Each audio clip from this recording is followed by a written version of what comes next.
Hello, Sally and Samay. Is everything okay here? Yes, sir. Great.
Hello.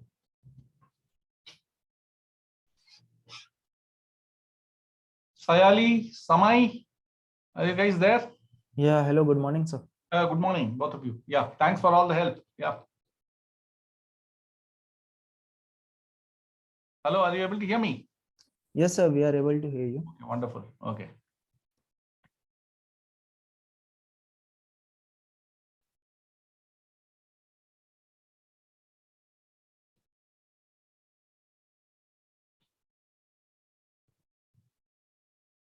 You want me to test share screen?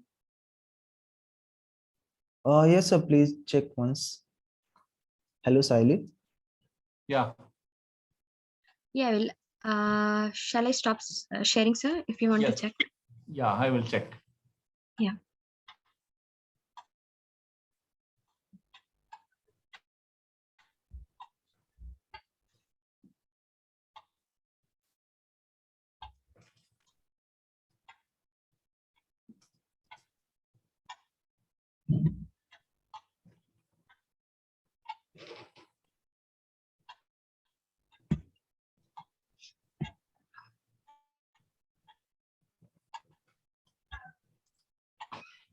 Are you able to see?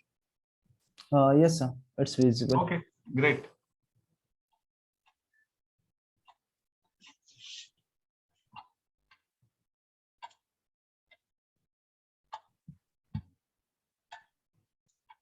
Okay, fine. I'll try the other one also, make sure.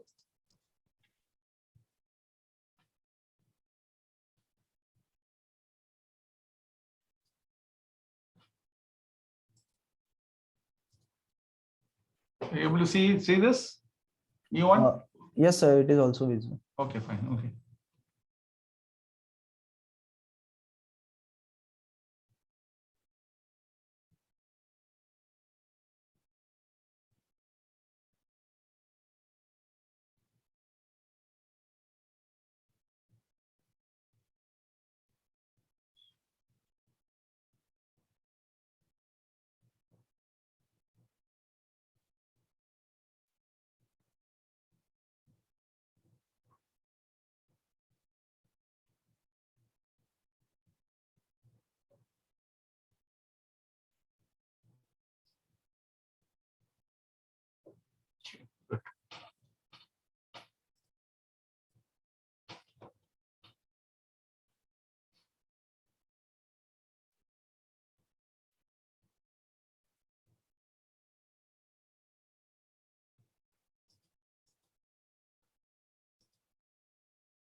Hello, Professor Narasimhan. This is Debasaptam.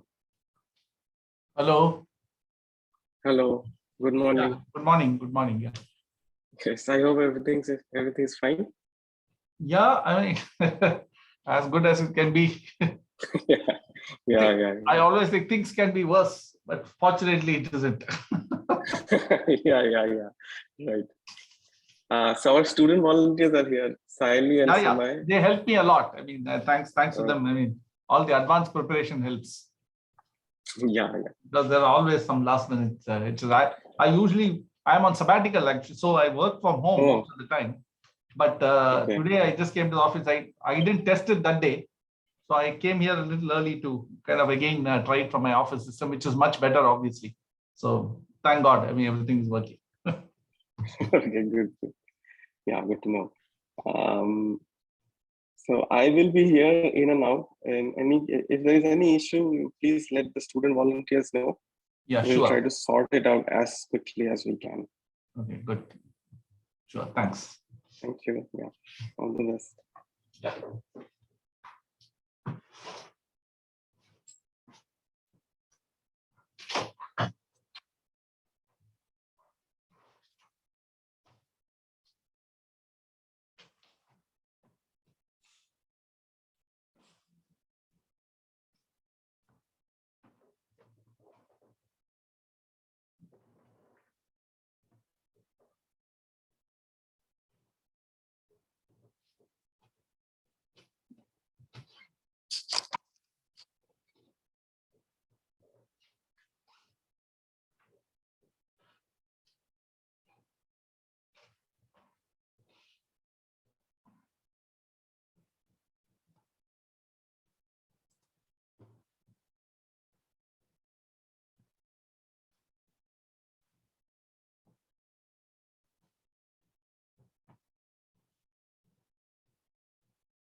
Good morning, Shankar. You're on mute. Yeah, good morning.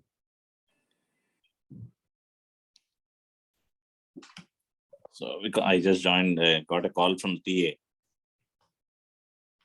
Who? So the TA who is in charge of this Yeah, session yeah. had called. Yeah, Sayali and Samai, right? Samay, yeah, correct. Yeah, they are helpful, very helpful. Hello, Professor Tangirala. This is Debisattam. Yeah, good morning. Good morning. Good morning. Right. So I hope everything is all right. Yes, yes. Yeah.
Well, it's already 11:30 by my watch. So should we start? Yes. Okay. Hello, good morning, everyone. Welcome to the third tutorial of the 7th Indian Control Conference. We are pleased to have Professor Arun Tangirala and Professor Shankar Narasimhan from the Systems and Control Group of Department of Chemical Engineering of IIT Madras. This is the first of the series of tutorials that Professor Tangirala and Professor Narasimhan are going to provide. The title of the tutorial is Data-Driven Modeling and Fault Detection Using Principal Component Analysis and its New Variants.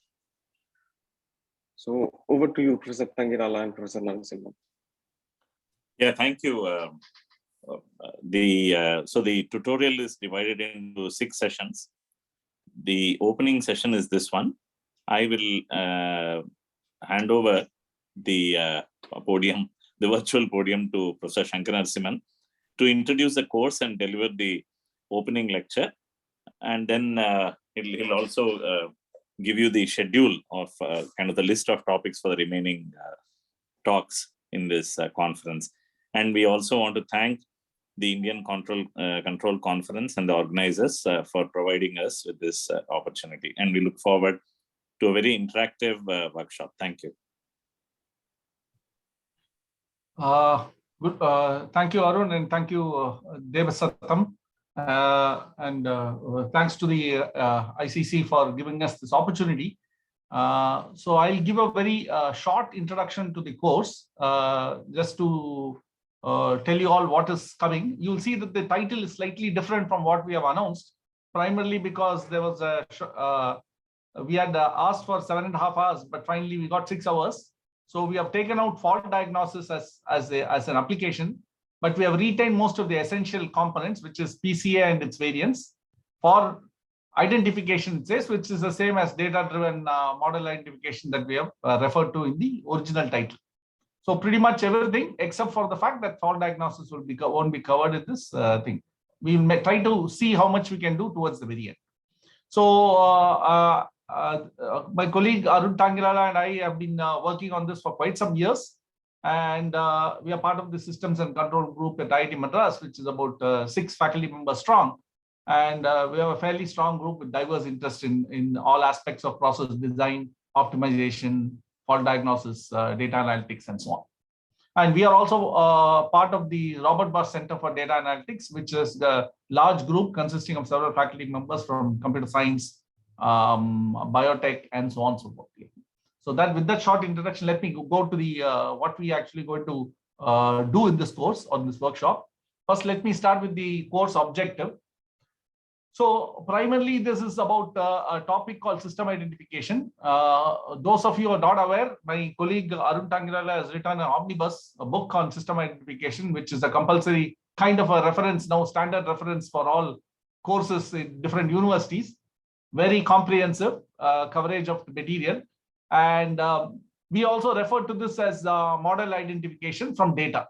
Of course, in modern days, people use all kinds of other what I call nomenclature. They might call it machine learning, but these are all to do with modeling from data. Okay, essentially, that's one of the primary motivations of using even machine learning techniques. Although they are not usually presented in that fashion, our purpose is typically when we get a model of the process behavior. When we say a model, it's a description based on either equations, algebraic equations, or differential equations, and so on. And once we have this model, we can use it for very many applications, such as control or monitoring the process or optimization and so on. I mean, this has been traditionally been done for the last 100 years or so. And our aim in this workshop is to give you a very specific area of this identification called errors in variable identification. Okay. And although we can develop different kinds of models from data, linear models are very popular. They lend themselves to good theoretical analysis. So we'll focus here on linear model identification. And as different from what we call the classical identification, which assume that, when you have input and output data, it assumes typically almost all machine learning techniques, all data identification techniques that in the classical mold assume that the input measurements are precisely known, whereas the output measurements are noisy. Of course, they might include some errors in modeling also as part of their entire formulation. But predominantly, the most important aspect to actually note here is that the input measurements are assumed to be known precisely, whereas the output measurements are assumed to be noisy, and they build the models based on this framework. This is called what we call the classical approach to system identification. And if you look at the MATLAB identification SysID toolbox, it has several methods which are encoded for this purpose under this what we call formulation of framework. On the other hand, there is another branch or thing of area of identification which deals with what we call errors in variable identification, which assume that both inputs and outputs are noisy. So why make this assumption? This is appropriate. This EIV identification is appropriate when you collect data from the field. You're not doing the experiments in the lab or otherwise in the plant, and you're not designing the experiments. So the inputs that you are actually gathering are actually obtained from the field, and they could also be noisy. And therefore, you have to account for this noise. And the moment you introduce this additional assumption, it makes the problem significantly more complicated. But this probably is the appropriate approach when you try to model using data collected from the field. And for example, in econometrics, this is basically the approach that is taken. And in this workshop, we are going to focus on this what we call the EIV model identification and the work that we have done during the past 10 to 15 years in developing a complete what we call approach. And also we are trying to develop a MATLAB toolbox based on this. So what does the EIV identification entail? It is complex, as I said. And if you look at the current methods in the literature, they require the user to provide a lot of information, which he or she may not have about the process, such as the order of the process or the delay or the characteristics of the noise in terms of the error variances and so on. Such data may not be available. And our effort in the last, again, 10 to 15 years has been to actually address all of this, to figure out from data itself all the information necessary to build the model.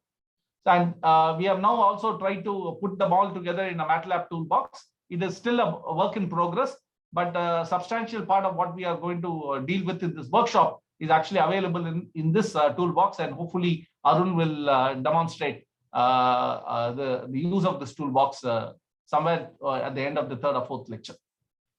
So this workshop, in summary, provides an overview of all the work done in our group to address the above gaps, essentially have a completely automated approach to EIV identification, both steady state and dynamic. And we will start from ground up, the simplest problem, and build our case. And that is the purpose of this. So in terms of contents, so we have 6 lectures, and these are divided into these topics. I will start with what's called the univariate regression problem, the simplest problem you can deal with. It is very simple. Some of you might think, why am I doing this? And you will see that simplicity is basically a very, very what I call it is not as simple as it looks. Okay, it hides a lot of complexity, and you will see that the 100 years of work has been done on this simple problem. People spend their lifetime working on it. So a good understanding of this, we believe, helps you to understand what we call the multivariate analysis techniques, such as PCA, which we are going to use throughout, and how we have modified it for identifying what we call steady state models, and estimate error variances from the data using something called the iterative PCA, which is a method that we have developed in the group. And then how do we extend it to linear dynamical model identification for single input, single output systems, the dynamic version of this IPCA. And we also actually extended to state space multivariate models using subspace ID and concepts from dynamic PCA. As a epilogue, we also do what's called residual analysis using Kalman filter. Typically in the linear case for classical identification, you use the Kalman filter to generate residuals and do try to validate your model, especially the order and so on, whether you have done it correctly. Here, you can do the same thing using what's called the EIV errors in variables version of the Kalman filter. So we'll introduce that and show you how that can be used for model validation. That will be the thing. So that will be the sequence of lectures.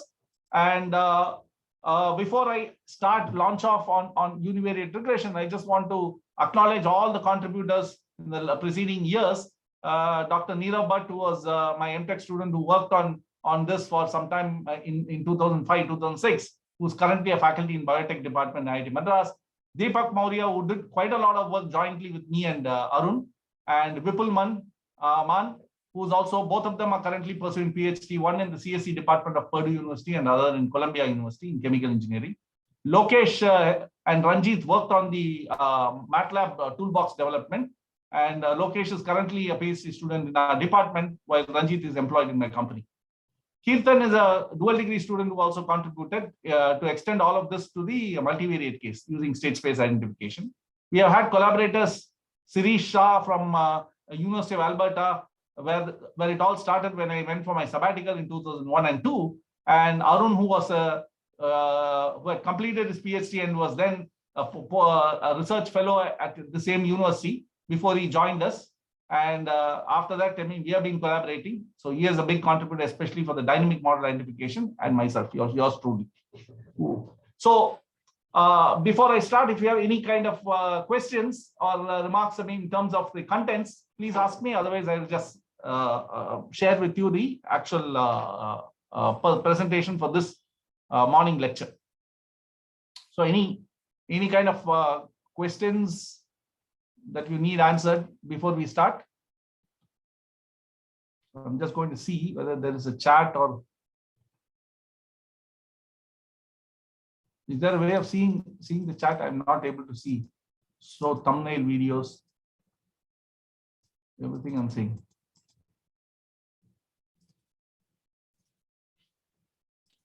So no questions on the chat.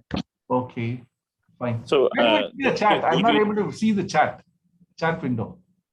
Oh, upstairs, I think, is it? Well, actually, you will have to. I'm able to see the chat window now. Yeah, good. Okay, fine. I kept it open. So fine. So let me now stop this and share with you the actual what you call lecture for today.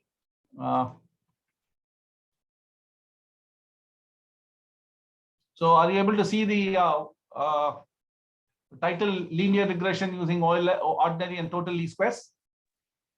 Yeah, I'm fine. Okay. Fine. Okay.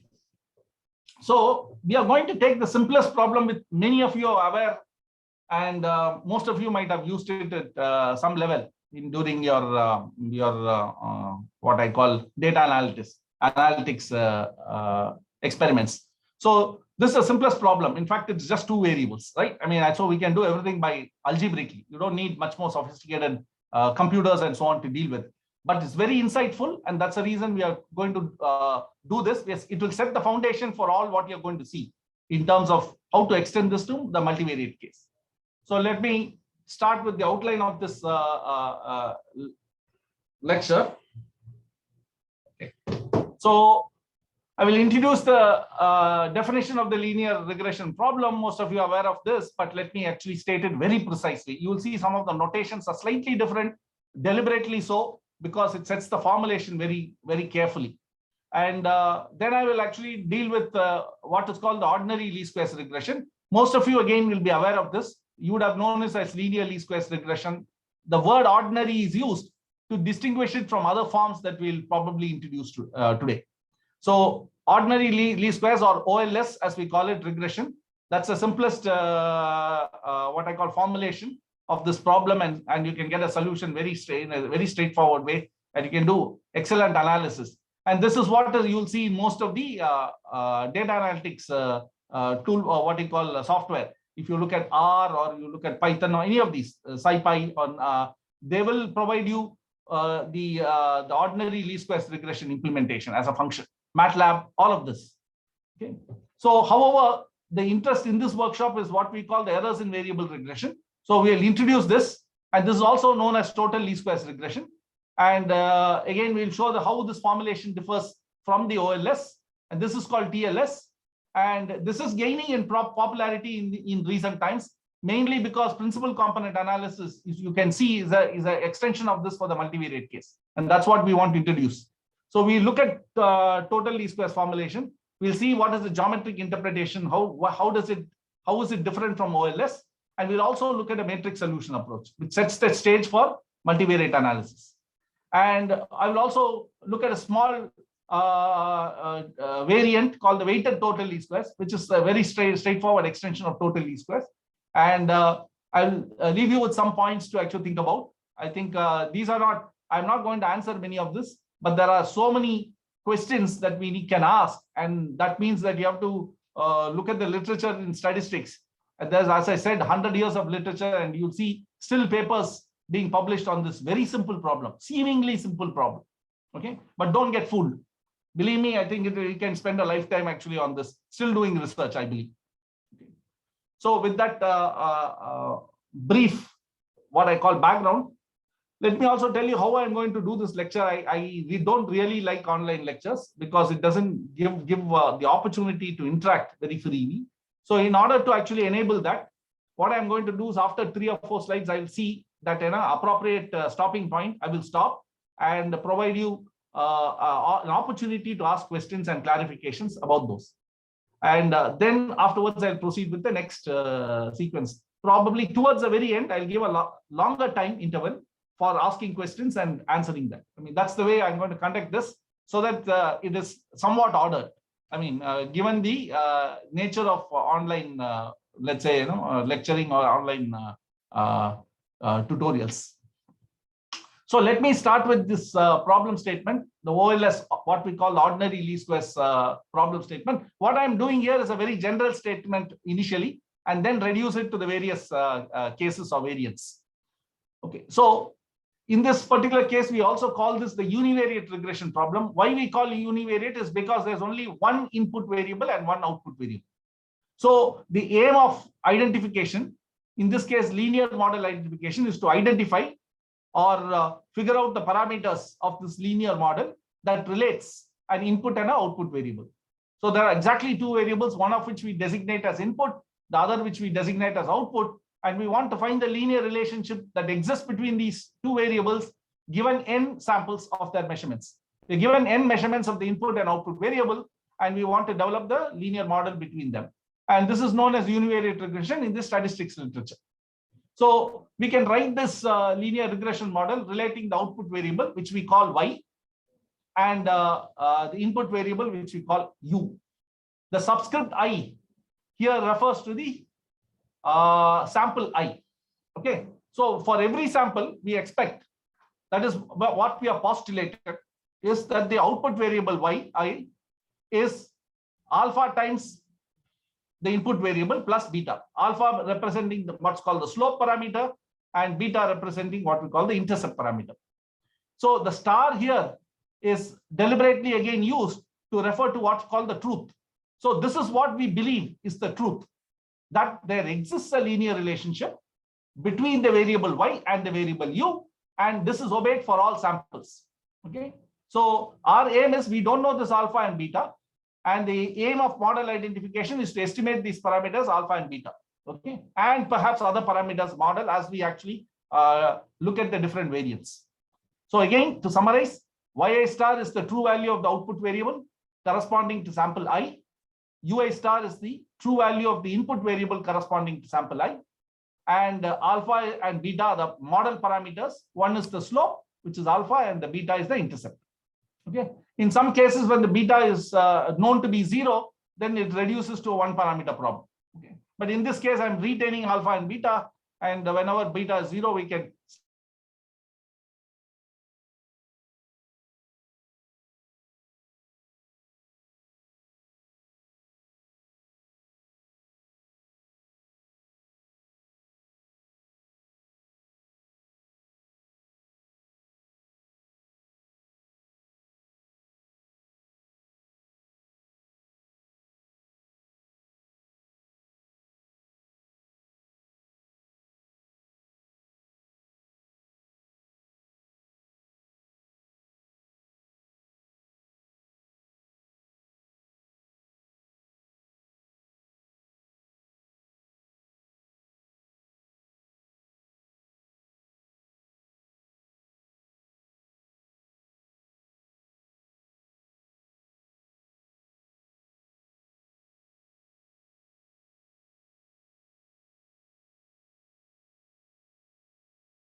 Shankar, you're on mute.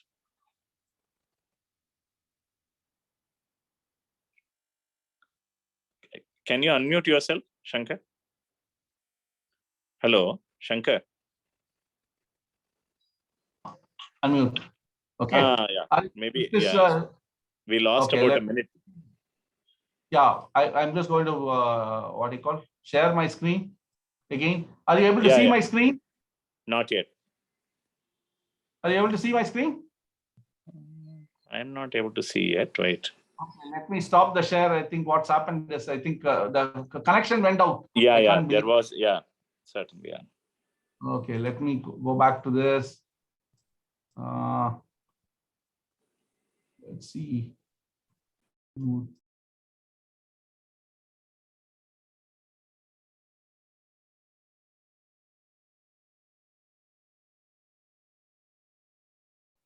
So you are again on mute. Okay. Fair enough. You're able to see? Yeah, I'm able to see and hear. Okay, fine. Okay, good. So this is what we call the measurement model. Essentially, it means that, the measurement for output I, the ith sample is related to the true value plus a noise. Both the true value and the noise are unknown. What we receive is only the observed value, yi. We don't know yi star, nor do we know what is ey. Okay. Similarly, input variable may also be observed with error in general. So I've written also for the input variable, the measurement is related to the true value plus a unknown error component. Okay. So that's what we have redefined here. Yi and ui are the measured values for sample I corresponding to output and input variable. Eyi and eui, or epsilon ei and epsilon ui, are the errors in the measurements themselves corresponding to sample I. Now, of course, we make some assumptions regarding these errors. We are not just going to let them be arbitrary. We are going to assume a distribution form, or we are going to assume something about their nature. Okay. So that we'll come to. But before we actually go forward, I just want to define some sample statistics that you can compute from these measurements, yi and ui. You can compute the sample mean, which is defined as y bar and u bar. And similarly, we can define the sample variance of y, denoted by syi, sy double subscript yy, which is computed in the usual way. The measurement minus the mean value whole squared summed over all the data points. I've divided by n and not n minus 1 because these are maximum likelihood estimates. We don't need to worry so much. If for large n, it will not make too much of a difference. Okay. So SYU represents the cross correlation between y and u, and that's what this is. This is how it's defined. And SUU is the variance in u. Okay, so these are very, very standard sample statistics that you might be aware of: the mean and the variances, as well as the cross covariance. These are the 5 sample statistics we have in order to perform our estimation of the model parameters. Typically, that's what we use. Okay. So now the nature of the regression problem, okay, the types of regression problem that you get depends on what assumptions you make regarding the errors, okay, and also regarding the true values. So you can make some assumptions regarding the distribution of yi star or ui star, or you can make distribution assumption about epsilon y, epsilon u, or you can say one of them is absent, for example. So depending on these kind of combinations, you'll get a whole host of regression techniques, okay? And that's why I said it's a very rich problem. Each one of them is, some of them are easy to solve, some of them are not so easy to solve, and we look at only 1 or 2 special cases, right? Okay, so let's actually go to a motivating example I'm going to use to illustrate this regression. Even this small, simple problem can be used to deduce a very interesting consequence of global warming. So typically, most of you have heard about this global warming phenomena. Everybody is beating their thing, and they're very worried. Scientists are very worried. The global atmospheric temperature is rising, and they believe this is mainly due to CO2 emissions from our burning of fossil fuels. We burn this in our cars, in our vehicles. We burn this at home. We burn this in power plants, and so on and so forth. So a lot of carbon dioxide is being emitted because of burning of coal and petrol and so on. And that leads to a significant trapping of the heat, and it doesn't allow it to go back to the outer space, and therefore it really results in increasing global temperatures. And the predictions are, if the temperature rises by 1.5 to 2 degrees above the current levels, then it may have disastrous consequences. You know, countries like India, which has got a lot of big coastline, may get submerged. Islands will certainly get submerged, but there are disastrous consequences for India. Sea levels will rise. There are other kinds of things that you see, the lot of typhoons and cyclones and so on coming, and they believe that it's all because of this temperature rise. And they want to limit it. That is what the Kyoto Protocol and currently the Paris Protocol and the new one that they had is trying to actually address. Not so successfully, I might say, right? So you have data available from the Environmental Protection Agency of US, which gives you data for the last 50 years on measurements of the CO2 concentration in the atmosphere, globally averaged, as well as the temperature. So you have these 2 data points, and you can actually build a linear regression model to see how the temperature varies with CO2 concentration, and then use it for predicting what is the maximum level of CO2 that you can allow before the temperature rises by 1.5 to 2 degrees. And so the aim of this thing in this global warming model, what we want to build is a simple regression model, linear regression model between carbon dioxide levels in the atmosphere, which we call the input variable, and we want to predict the temperature, output variable, y. Okay. So the aim of this model is finally to predict the temperature for different CO2 levels and see what is it that will lead to this 2 degrees centigrade. How much of CO2 can we actually tolerate in the atmosphere, and thereby make what I call decisions to cut back on our emissions, as the case may be. So just to give you the data for the last 50 years, you can see how the CO2 concentration is rising over the last 60 years. From the y-axis is the ppm concentrations of CO2, and you can see there's a significant rise. Literally about 80 ppm is significant in the last 60 years, or 60 plus years. And on the right hand side, you see the temperature versus CO2 plot for these 50 years, and you see clearly almost a linear trend, you might say, of temperature rise with CO2. The y-axis here is not actual temperature, it's a temperature minus the average global temperature between 1900 and 2000. So the average global temperature in these 100 years is taken, subtracted from the data, and that is used as baseline, what they call baseline. And they are trying to find out how much is the today's temperature, this year's temperature, vis-a-vis this global average over the last century. Okay, and you can see that, you know, the increase has been as much as 3 to 5 degrees in the last 50 years, if you will, above the mean value of the last century, right? And that is just to give you an idea that, this is a serious problem. And we want to build this linear regression model and use it for prediction. That's the aim. And in ordinary least squares regression, if you want to build a OLS regression model, of course, the assumption we make is there is a linear relationship between variables. We do assume that we make one important assumption, that the measurements of the input variables do not contain any noise or error. So OLS that we typically are taught in a particular course, statistical course, or available in most textbooks or available in toolboxes, makes this important assumption that the input variables are known exactly, whereas the output measurements contain error. So if you go back to my previous model, okay, it says that this EUI is 0, essentially, which means UI is equal to UI star. There is no error in your input measurements, but this is present. Okay, so that's the assumption that OLS makes, and then it sets up the formulation accordingly under these assumptions. So a further assumption that that is usually made is the error variance, error characteristics, if you will, does not change from sample to sample. So it has a mean 0 and variance given by sigma squared epsilon y or sigma squared epsilon for simplicity.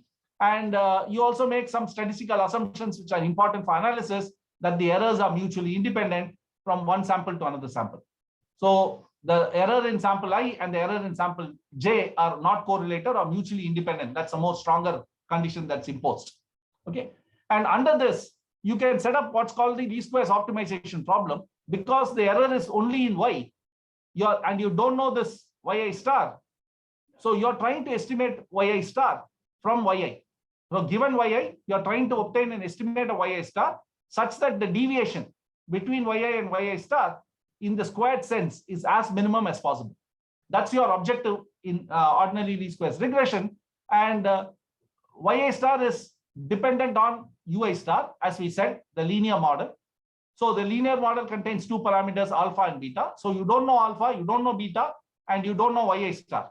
Ui star you know because you assume it's perfectly known, in the sense that the measurement is a perfect replica of Ui star. It doesn't contain any noise. So in the right-hand side of this equation, right, you do not know alpha and beta. You do not know Yi star. But so therefore your decision variables are to estimate alpha, beta, Yi star, such that this objective function is minimized. That is your OLS formulation. In this formulation, you can eliminate Yi star by substituting. You can use this equation, plug it in, and therefore you can reduce it to a two variable problem, alpha and beta. You can differentiate it with respect to that, set it equal to 0, solve it, and you finally get a solution that is given by this. All this can be done by hand. And I think this is very standard in a standard statistics course. You might actually do it. If you're familiar with optimization, for you, it must be a straightforward thing. So essentially, this solution of this optimization problem gives you alpha hat, which is the cross correlation between Y and U, divided by the cross covariance, rather, between Y and U, divided by the variance of U.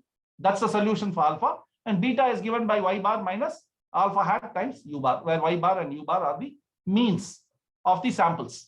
Okay, so all of this can be computed from the samples, and therefore you can obtain an estimate for alpha and beta hat.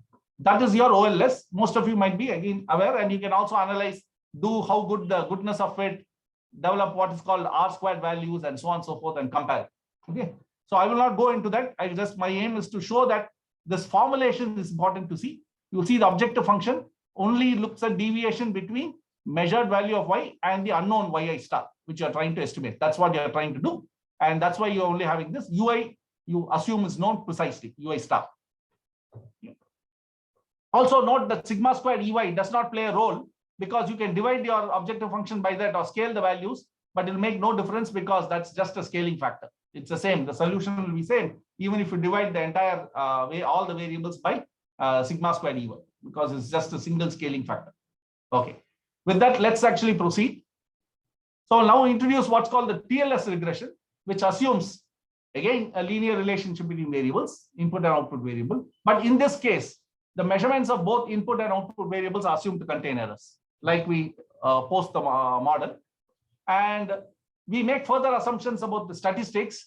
We assume that the errors in input and output measurements are independent, mutually independent, and also errors in different samples are independent. They are not correlated. Okay. And we also assume that the variance does not change from one sample to another. So whether it's for input or output, the variance does not change. Okay. Further assumptions that is made is that the variance of errors in input and output are identical. What this means is the accuracy of the observations. Remember, in this case, both the input and output measurements are inaccurate because they contain noise. What we are making an assumption is they're equally accurate. We don't trust the input measurement more than the output measurement, or the output measurement more than the input. Both are equally accurate, and therefore we are going to treat them with the same level of, let's say, importance, if you will. And you'll see that in the formulation. Okay. And the variance of these errors we are just designated as sigma squared epsilon. I have removed y and u because they are all both identical. Okay.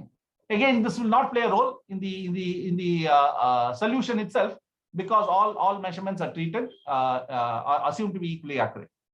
So in the TLS optimization problem, you'll see besides the first term that was there in OLS, which is the deviation between yi and yi star, we also don't know ui star, because in this case ui star is not the same as ui. Ui is the measured value and ui star is the true value, and because of noise in the measurements, these two are going to be different. So your aim is not only to estimate ui star, but also to estimate ui star, not only to estimate yi star, but also ui star.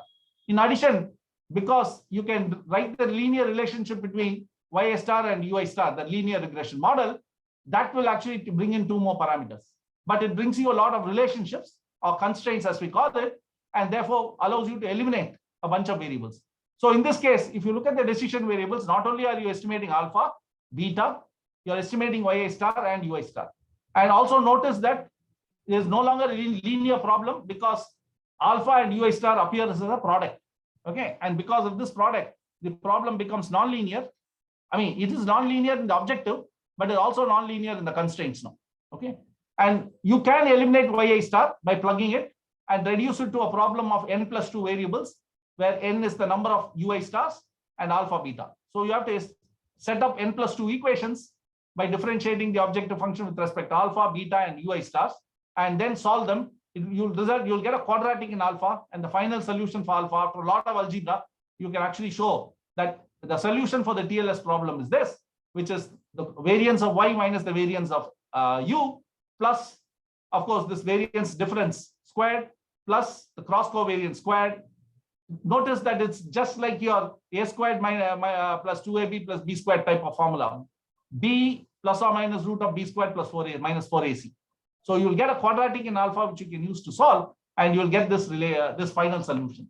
Beta hat you can get as before, y bar minus alpha hat u bar. Because alpha hat is different, beta hat also will be different. So the OLS and TLS solutions will not be identical. They will be different. They'll give you different slopes and different intercepts. Okay. So that's to be kept in mind. So what I will do is I'll just present the results for the global warming example, and then take a halt, so to get some what I call feedback from you. Now, what is the geometric interpretation of these two methods of regression? So if I were to plot, so here I have plotted only the slopes. I've deliberately assumed the beta is 0 in order for this example to illustrate it, because the focus is on alpha and not so much on beta. Beta is derived from alpha. So let me look at how alpha changes from one type of regression to the other type of regression. And here I've taken some arbitrary 10 points, simulated them with errors, and applied OLS and TLS. And here I'm showing the solution. The red line represents the blue line represents the OLS solution, and the green line represents the slope of the TLS solution. And we'll also have something called the inverse OLS, which I'll talk about now. And that's called that's a red line. Now, geometrically, what is happening is when you set up the objective function for the OLS, what you're doing is minimizing the vertical distance of the points, the samples from the line. So you're trying to find the best fit line, the blue line in this case, such that the vertical distances from the point to the line is as small as possible. So you draw vertical lines from each of these points and find that line that minimizes the sum of these distances, basically. Okay. Or the sum of square root of the distances, if you will, right? some of the distances or square of the distances, sorry. Okay. And for the TLS, what you're doing is, instead of doing the vertical distance, you're measuring the perpendicular distance of the point from that line. You're trying to find the line such that the perpendicular distance of the point from that line is as small as possible. Okay. So you're minimizing the sum of the perpendicular distances. That's why you get a different line. So your objective function for TLS is actually minimizing these, what we call this perpendicular metric or distance metric, whereas the OLS is minimizing the vertical distance metric. The reason why OLS is minimizing the vertical distance is because your error is only in Y. There is no error in X. So the X is taken as is, and only the Y distance is actually, Y error is used. Whereas in the TLS, both Y and X are assumed to be in error. So it is adjusting both Y and X. The foot of the perpendicular represents the estimate of U and Y corresponding to this point that you have. Okay. So it is trying to minimize both the distance of Y squared and U squared, or the error in the residual in Y squared and U squared, which is nothing but, by Pythagoras theorem, the perpendicular distance. So that's what it's doing. And the inverse OLS, on the other hand, is minimizing what's called the horizontal distance. There you're assuming X is, you're interchanging the roles of X and Y. You're assuming X is the what I call the dependent variable, if you will, and Y is the independent variable. If you interchange, you get another estimate, which is different. It's called the inverse OLS, IOLS. And there you're minimizing the horizontal distances. So depending on your distance metric, obviously you'll get different slope values. And you can show that the alpha TLS is bounded between the alpha OLS and alpha IOLS. This is provable. Okay, so if you actually do some algebra, you might be able to come up with this result. So that's the geometric interpretation of the three types of regression problems: the OLS regression, the inverse OLS, or the total least squares. And here at the bottom, I've just given the solution for alpha in all the three cases. Okay, this is for your thing, and the solutions will be different for the three cases. That's important to note. Okay. So if you look at the global warming example, I tried both these two variants, OLS and TLS, and surprisingly, not surprisingly, I would say that the alpha and beta values are not so significantly different. It doesn't matter whether you use whichever technique. And I'll tell you why also this is happening. And it turns out that, the fit is not so great. The R squared value is around 0.5, which is not bad, nor good. But for the simple example, okay, without too much of effort of removing outliers and so on and so forth, we get a reasonably good fit for prediction purposes. In fact, we can use it to predict that the average concentration of CO2 that will lead to a 2-degree rise in temperature would be around 470 or 80 ppm, which will occur in the year 2050. You can also prove this, show this based on the current rise levels, rising what I call rate at which ppm rises. And suppose we continue business as usual, by 2050 we'll hit this limit, and therefore there is an urgency. That's why most of the scientists are worried and saying we have to do something urgently and very fast. Okay, so I'll stop here, and I'm going to take questions before I look at what is called the weighted TLS and the matrix way of looking and how is it connected to PC. Okay, so questions. A very, very quick overview of the two forms, what I call the OLS and the TLS. And TLS is what we are interested, because that's the errors in variables modeling, where we are assuming both the input and the output are measured with error. So any questions? You can type in chat, or you can unmute yourself perhaps and even talk. PAs can help you. I'm just going to give you about 3 minutes. And after that, I just need another 10 minutes to.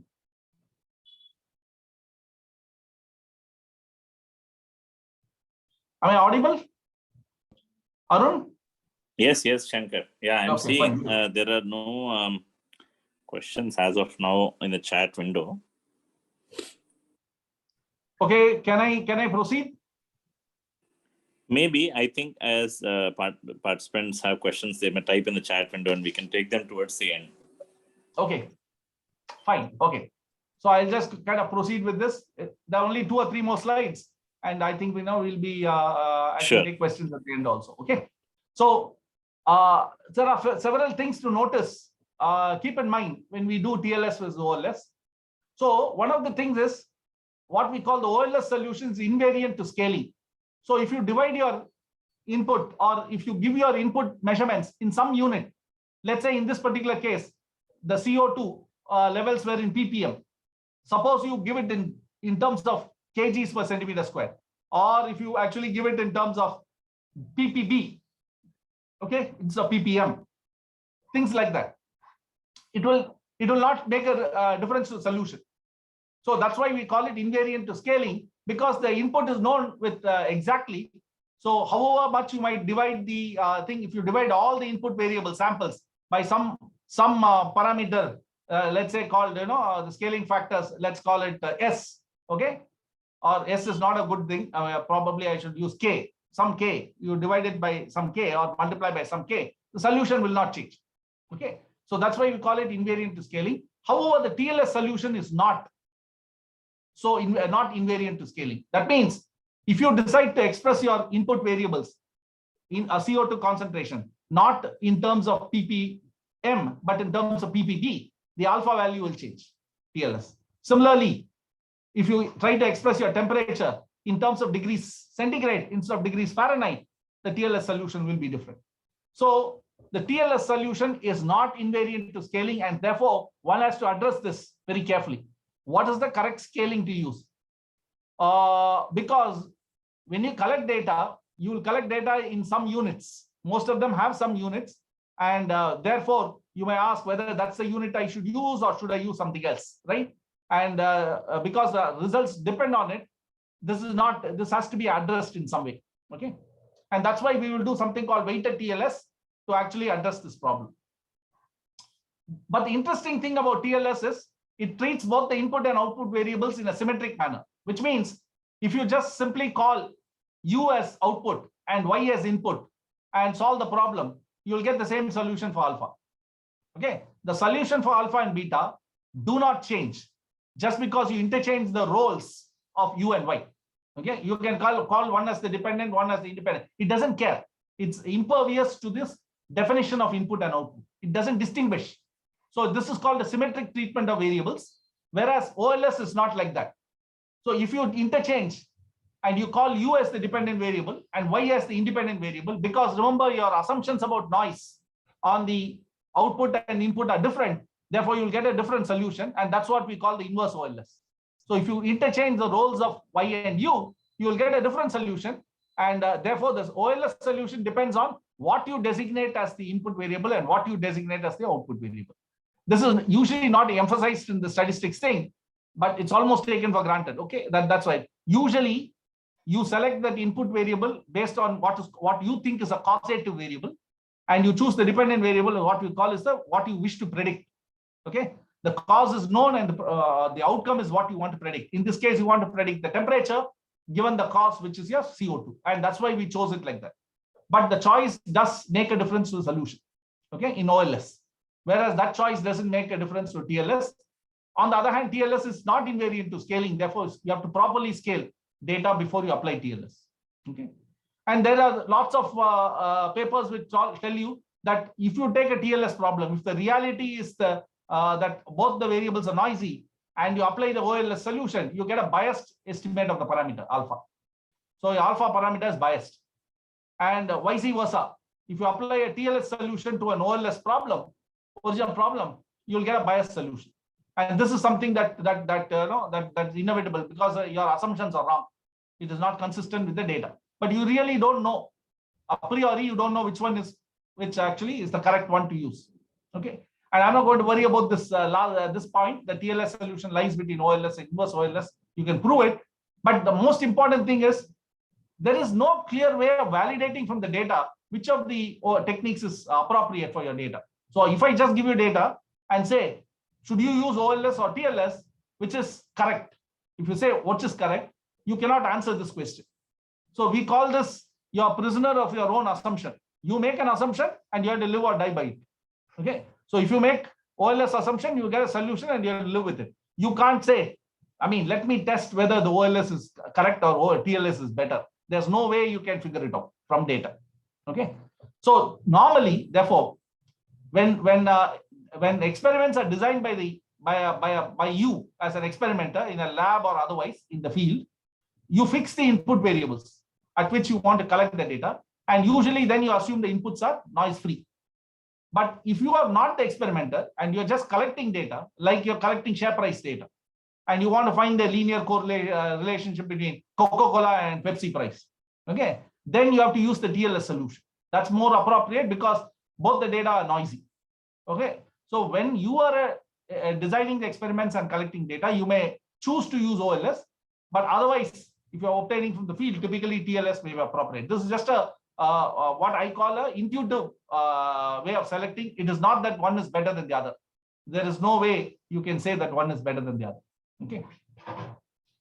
So let me, with that in mind, let me actually look at how to extend this to look at the same solution of TLS using matrix methods. And this will be useful when you extend it to a multivariate case. That's why we are doing this. Here, what we are doing is we are defining what is called a stacked vector Z, which consists of both the input and output. So for every sample I, you put the output and input together, one below the other. That's why this transpose is there. It's a column vector of size 2. So for each sample, you define a column vector of size 2 and call that vector Z. Okay. You do this for the truth and for the measurement. And then you can set up the TLS optimization problem in a very compact way, where Y and U are not segregated now, but are put together in this inner product manner. Z minus Zi star. Zi star is the unknown. Ui star and Yi star both are unknown. And you want to find that. And you want to find alpha, beta, which are your parameters of the model. And you want to minimize the sum square of both U and Y. Okay. And that's compactly represented by this term. And there is a relationship that ties the variable, and that relationship that ties the Y and U is the regression equation. So if you expand this, you'll see Yi star minus alpha Ui star is equal to beta. Okay. Or you can take beta also on the left-hand side and write it like what's called the constraint form. So rewriting this equivalently, what we have done is basically rewrite in terms of vector notation.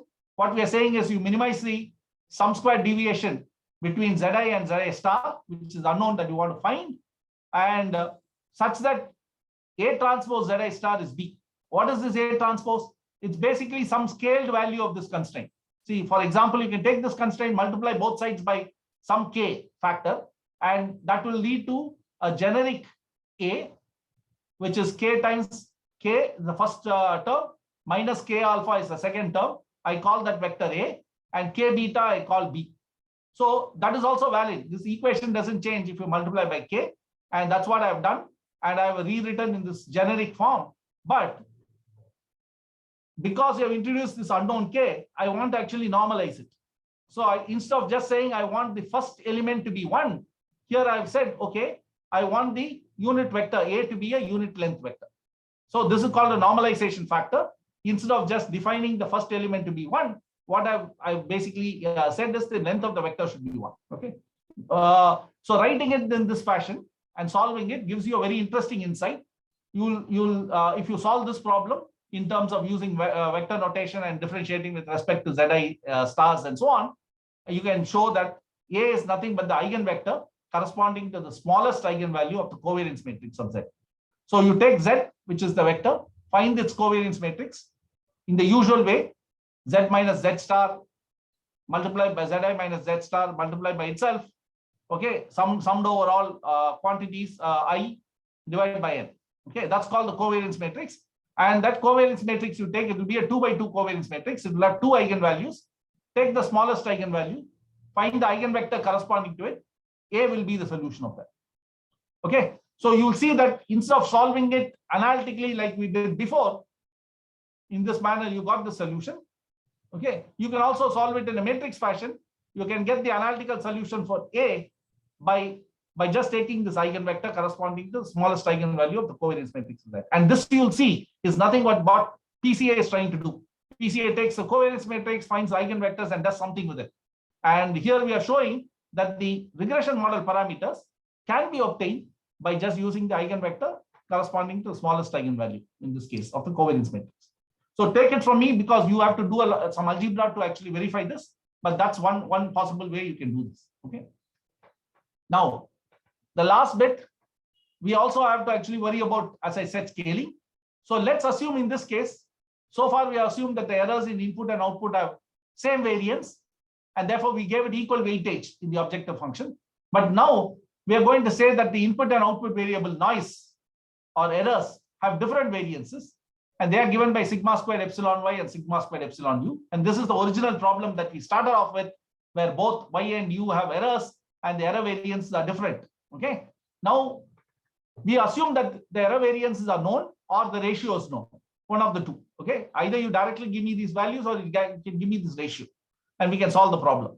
So what we do in the weighted TLS solution is to weight your variables appropriately. What do I mean by appropriately? We divide the sum squared values deviations in y by its error variance, sigma squared epsilon y.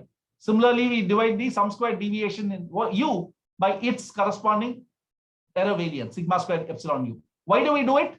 Because you see, if sigma squared epsilon y is very large, then we want to give it very small weightage to this. What do we mean by small weightage? If you give 0 weightage to it, yi star can be chosen equal to yi. If you start including in the objective, then you cannot deviate too much because you're trying to minimize, remember. So if sigma squared epsilon y turns out to be a very large quantity, it means it's highly inaccurate and you do not want to trust y. And 1 by sigma squared gives you very little weight or very little trust on this. Okay. And allows a larger deviation, therefore, of yi star from y, simply because it's a noisy variable. Okay. On the other hand, if sigma squared epsilon y is very small, very, very good, highly accurate, then you don't want yi star to be significantly different from yi, right? And therefore, you give it a large weight by dividing by sigma squared. So this is a very natural choice, but it also turns out to be a maximum likelihood method of estimation, which comes up with this kind of a, let's say, criteria. Instead of least squares, you're doing what is called weighted least squares, where the weight is given by inverse of the error variances. Okay. And again, you can write down the regression equation that relates yi star and ui star, and you can now solve this and you can get a generic solution where the solution depends on now the ratio of the error variances. Okay, rho. Okay, if rho is 1, you got the TLS solution. If rho is different from 1, you will get some solution in between the OLS and OLS. And if rho is 0, you will get one solution, OLS solution. If rho is infinity, you'll get the other solution, IOLS solution. So by varying rho from 0 to infinity, you can obtain the entire range of solution from OLS to IOLS. Okay, and all solutions in between. Okay, the entire cone that I show in this figure can be obtained by just simply changing the ratio rho. This particular thing is for rho equals 1, unity. Okay, so why do we do this? This takes care of the scaling issue. Now you notice that if yi is scaled, then the sigma squared will also get scaled appropriately. Okay, if you multiply yi by k, then the whole thing will become k squared in the numerator. Denominator also will become k squared times this, because the variance of the new variable will be k squared times the variance of the old variable, unscaled variable. So this will actually ensure that the TLS solution now, or weighted TLS solution, is invariant to scaling of the variable. You can scale it by any other way. Corresponding error variances also get scaled, and therefore this solution will not change whatever be the scaling factor you use for y or scaling factor you use for u, as long as you notice that the sigma scale also gets scaled accordingly. Okay, so the weighted TLS is invariant to scaling, just like the OLS. So it removes, and this is the correct scaling factor to use in general. Okay, and now we will when Arun handles IPCA and so on later on, we'll see how this comes into play when you're dealing with multivariate example, how to estimate it from data. In this particular case, I assumed I know this because for this problem you cannot estimate it from data. Okay, so that's what I'm basically going to summarize. the linear regression problem, univariate case itself is a very rich problem, having many variants. We talked about only 3 of them, OLS, or 4 of them, OLS, IOLS, TLS, and weighted TLS. And if you look at a weighted TLS problem, you cannot obtain all the parameters if you do not give me the error variances. If error variance is unknown or this ratio is unknown, you can't solve the problem. It's called non-identifiable problem. There's no unique solution to the problem. So you need to give me one data. In this case, the error variance ratio or something else. Okay. Typically, again, as a recommendation, OLS is what you use if you want to make predictions. Okay, if you want to build a model to predict the value of the output variable given the input variable, then OLS is typically used. However, if you want to understand the inherent behavior of a process, okay, then you use a TSS model to obtain the model, because that's much more correct representation of the process behavior. In fact, this is called, according to Williams, this is called the behavioral model hypothesis, and TLS actually subscribes to that viewpoint of how to obtain the process behavior from data. Okay, so why did we do all of this? You'll see as we go to the multivariate problem, understanding what we know about the univariate problem, when can you solve it, when you cannot solve it, how do you scale it, all of them becomes relevant. And you can understand many multivariate techniques like PCA, principal component and factor analysis, by just understanding this univariate regression problem. That's a very nice thing. So this, if you know thoroughly, you can extend it and naturally understand all the other what I call different linear techniques that are available in multivariate statistics. And I will stop it here and take questions. Okay. So Shankar, there is a question in the chat window. Okay. In fact, 2 questions. One Okay. from Prashant. Are you able to see the questions? Yes, I see that, there's one question which says that, which is computationally more No. time consuming. Can you refer to the previous one by Prashant Vivek Patil? Okay. If U star is equal to alpha 1 U true plus bias, okay, plus U bias plus thing, how can one formulate such a problem? Okay. So, And he has some suggestion. I don't know. I mean, so and maybe one way to look at this is that rather than viewing the process as an input output map, being formulated as input actuator output system. Can we equivalently convert this to a standard TLS form, ease of solving using standard packages? Okay. There are several parts to this question. First, when you include a bias, we call it a outlier or a data with fault. Okay. So in which case you have an additional parameter to estimate. And normally when model building, okay, like when we build this model, right, whether it's a TLS or OLS, we assume our data do not contain any outliers. Okay. Significantly bad data is not present. What we do as an iterative technique, after we solve this problem, go back and examine the individual residuals, yi minus yi star or ui minus ui star as the case may be, and decide to drop one or more samples which do not give you what I call residuals within the range expected. So this kind of residual analysis is done in OLS. Same thing we'll have to do in TLS to discard samples which contain biases. So the model building has to be done with clean data that does not contain outliers. And so that's an iterative process, okay? Finding outliers and so on using residual analysis. And that's what we call fault diagnosis. Unfortunately, in this course, we will not be dealing more with that. Okay, that's your first, what I call answer to the first question. Whenever there's a bias, either in the input or output as the case may be, okay, depending on whether you're doing.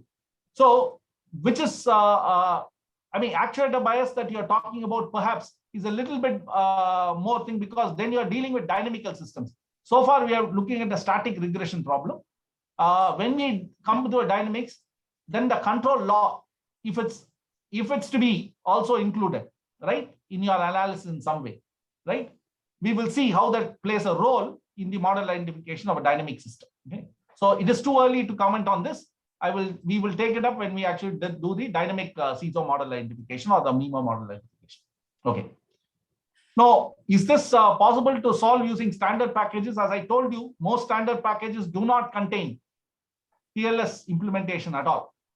So that's including MATLAB, including Python, including R. Okay. So unless people have upgraded it. You may be able to download people who have written these packages and then integrated them into software. But if you just download the standard packages, they will not contain any function for this. Okay, so that's something that you have to incorporate it yourself. Okay. Computation time, it's very clear.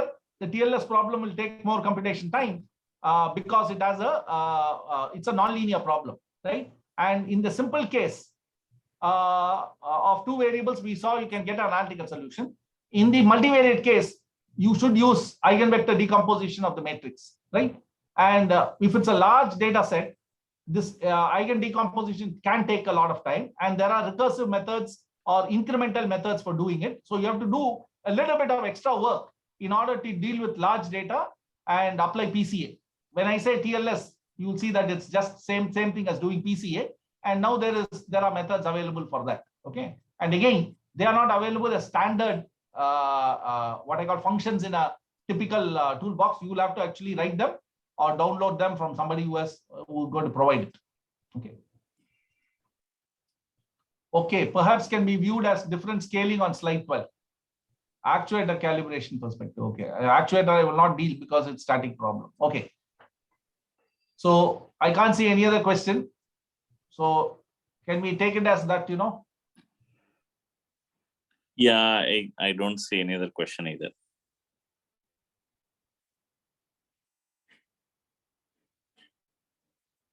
There's one more question from Piklu Malik. Why the value of are you able to see that?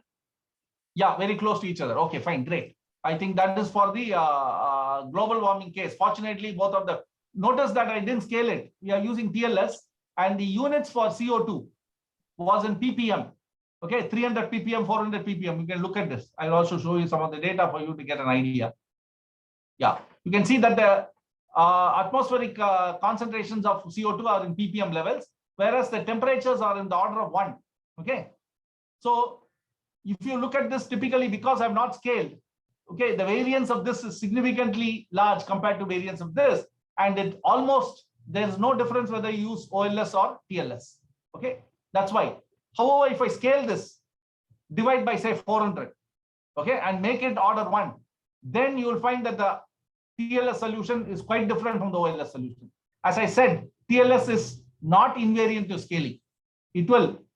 I have not tried to find out the error in the measurements of CO2. In fact, it is available in the EPA website, but it will take a little bit of effort to download that data and kind of analyze it, because they have given these samples at different locations, different times of the year, and so on. So you can come up with a global, what I call inaccuracy, if you will, okay, an inaccuracy of the estimates of concentration. And similarly for temperature, you can come up with this and use that for doing the weighted TLS. I have not done. So those of you who are interested can actually do this exercise. Okay? As we say, some effort that you also should make, and that could be a good exercise. These are available from the EPA, Environmental Protection Agency of US. You go there and you can click on it and download the data sets. And then you have to do a lot of arrangement and so on. Okay, it is not, the data sets are not arranged conveniently. So you'll have to collect from there.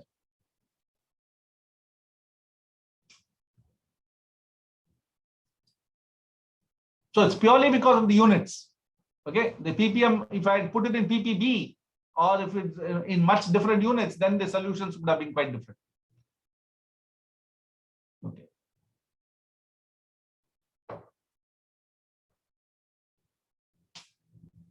Sir, there are two more questions. Okay. Okay.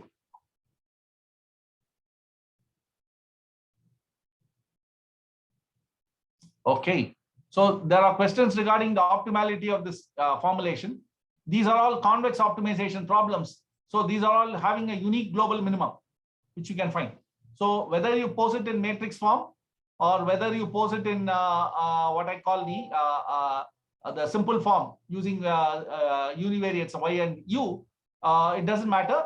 The solution is unique, it's convex, and you will get the global optimum, a single optimum for this. Okay, both the TLS and the weighted TLS problem. It doesn't matter.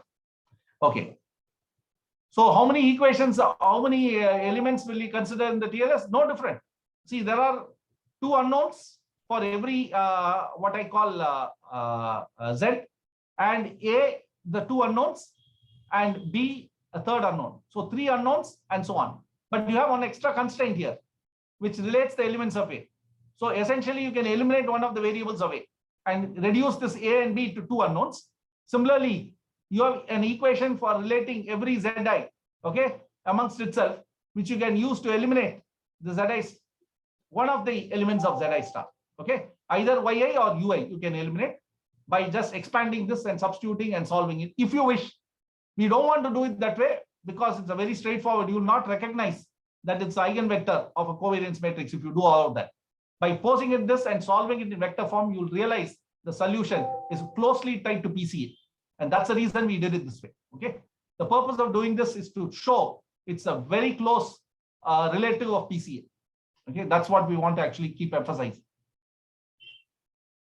So the number of elements don't, although it's increased, there's an extra constraint that is imposed, which will bring it back to normal. So same number of unknowns, if you will, free unknowns in this problem, or if you pose it in this way. Okay. It doesn't matter which way you pose. It's the same number of free unknowns, free variables, which means after removal of all the equality constraints. Okay.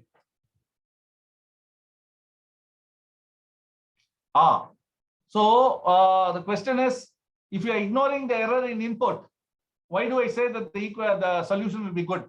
Because reality is hidden from us. Okay.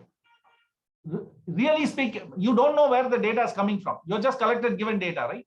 You don't know which is accurate. Whether Y is more accurate than U or U is more accurate than Y. OLS says UI is perfect. Perfect. I mean, there is no notion of inaccuracy in U. That's all it says. That's one extreme assumption, right? Another person can say, no, YI is extremely accurate, UI is not. And another person can say, both are equally inaccurate. Okay. Each of these people are right.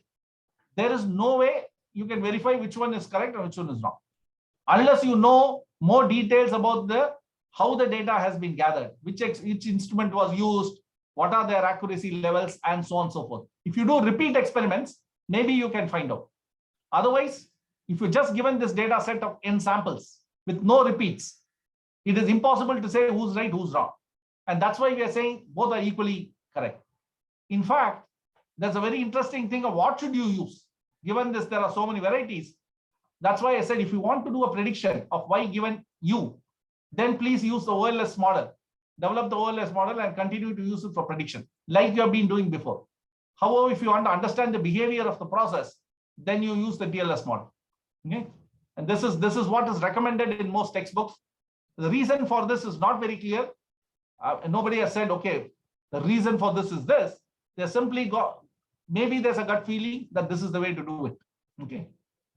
I can give some intuitive arguments, but not necessarily very precise arguments.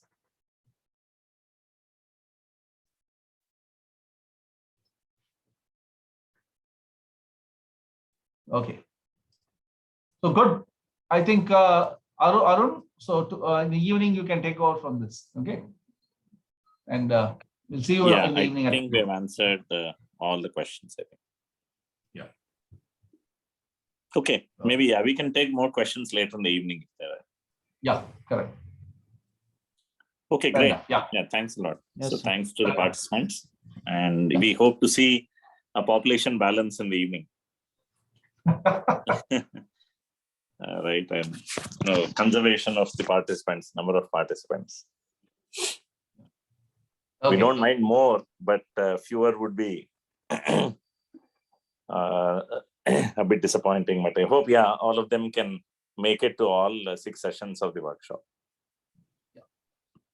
Okay, so thank you very much. We'll reassemble at 5 o'clock. Yep. Thank you. Okay, bye. Thank you, Professor Narasimhan and Professor Tangirala, and Thanks, everyone Amay. for joining this tutorial. We will again meet at 2 p.m. for plenary session on data-enabled predictive control. Okay. Okay.